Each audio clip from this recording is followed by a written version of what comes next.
Hey, welcome. If you were with me last week, I tried to do a live session on editing my Fox photo. Didn't go too well.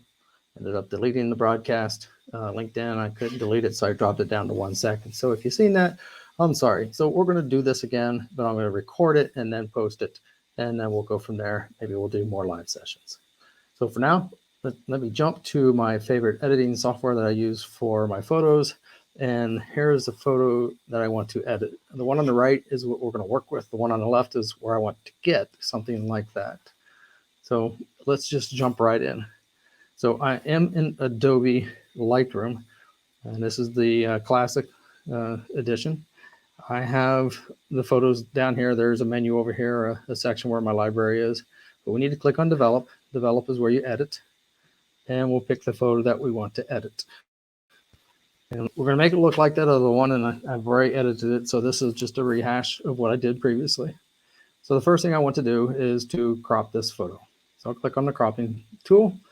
You may want to crop after you've done some edits, but in this case, I'm going to crop first because I definitely know I'm not going to want anything outside of this.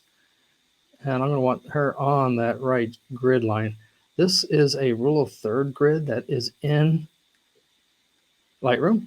If you want to see the different grids, while you have the crop tool on, if you hit the letter O on your keyboard, you can cycle through different grids. There's the standard rule of thirds.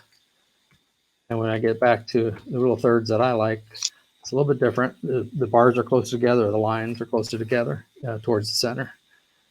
So let's, yep, I think that's good. Let's leave that there. So it's looking better already and close to what that other photo looks like. But she's a little washed out, in my opinion. The green is not too bad, but I might tone it down a little bit.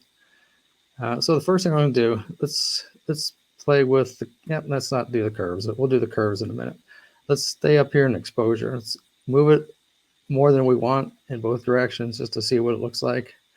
And I think I'm going to move it to just under, to maybe 0.25 or so. 0.3, 0.25, that's not too bad. All right, let's stick with that. Contrast, let's pull the contrast up just a little bit. Again, if you want to see what it does, pull it one way or the other, and you can see what the impact of the tool is a little bit. So I'm just going to push it just a little bit. Highlights will make her eyes, if she's got good highlights on them, but not really. She was kind of in a shady spot. You can see the sun behind her. The sun's hitting on the side of her. And not much there. If you double click on that title there, or whatever adjuster you're working on, it'll set it back to the original spot that it was on. Shadows, I really don't need to recover any shadows. There's some dark areas here. If I wanted to see if there's anything there, I could slide to the right and see if anything shows up. And if something showed up, I probably wouldn't want it anyway, because I want the focus on the fox, so I don't mind this dark area. Okay, whites, she does have a lot of whites on her, so let's see. Yeah, that does a little bit good. So wherever you move it to, move it back a little bit. Trust me, you'll thank me later, because if you push it up and come back a week later, you're going to think, boy, I really overdid it. Okay, blacks, if I move it up, you start losing the blacks. If I go to the left, the blacks will start getting harder. It kind of gives you a little bit of a contrasty look to it. Texture, I like to just bump this up to 5 or 10 on every photo I edit. So I'll just stick with right around 5. And same thing with clarity. I'll put that around 5 as well. There it goes. 6 works. It's close enough. You can type it in here if you want. Right, curves. Take a look at that. So let's go overboard with it a little bit. Just by a little bit, and it's really overboard. So let's push this back up a little bit and pull this back down.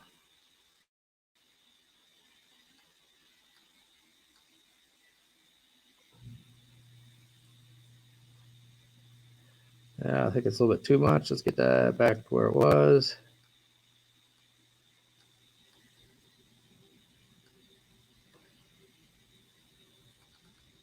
Double click on all these, it will zero back out. So I did not like any of those adjustments. So this time I'm going to leave this curve alone. A lot of times I will edit it.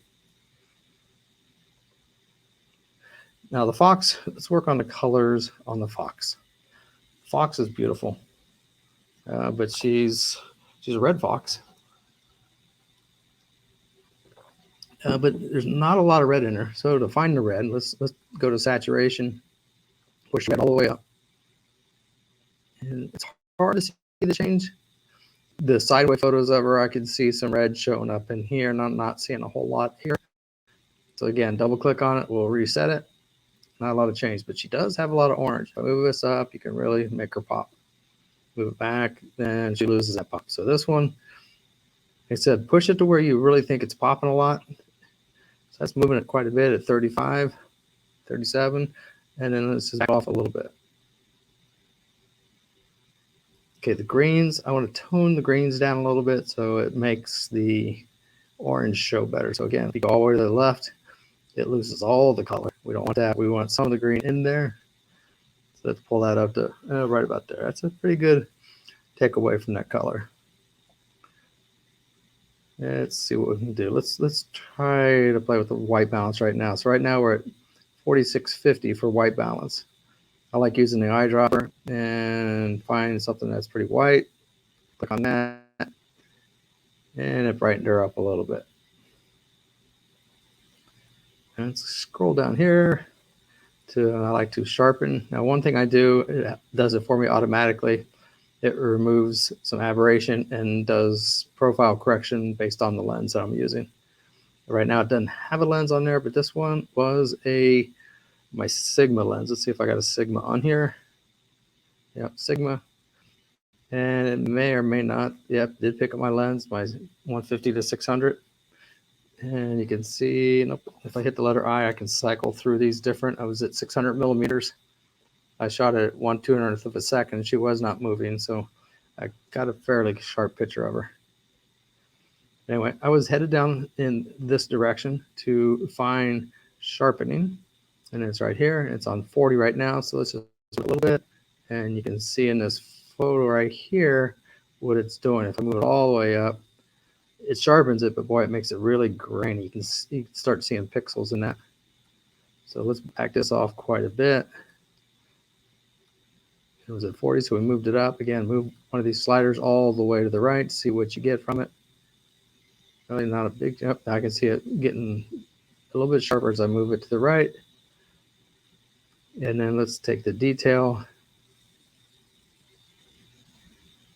Again, it softens if I go to the right.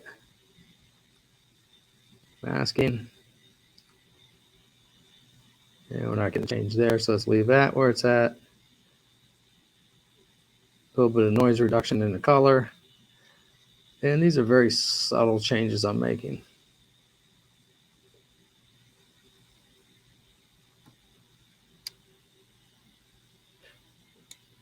So there's before I did color editing, or after I did color editing, or that's the after.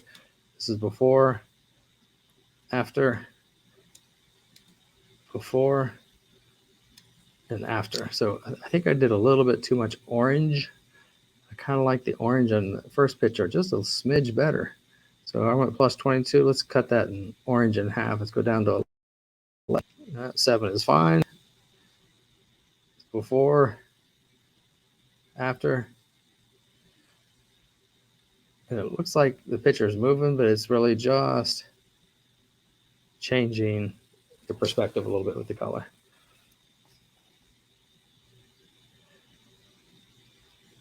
So I think that's about it. Let's compare it to some of my other ones I had edited. This one I edited, it's a little dark. I just let that render. It's a little dark, but she's and plus tilted to her right. And this one here is a little bit lighter. That one. And then finally, the one we did is this one right here. And I think I like, which one do I like? Which one do you like the best?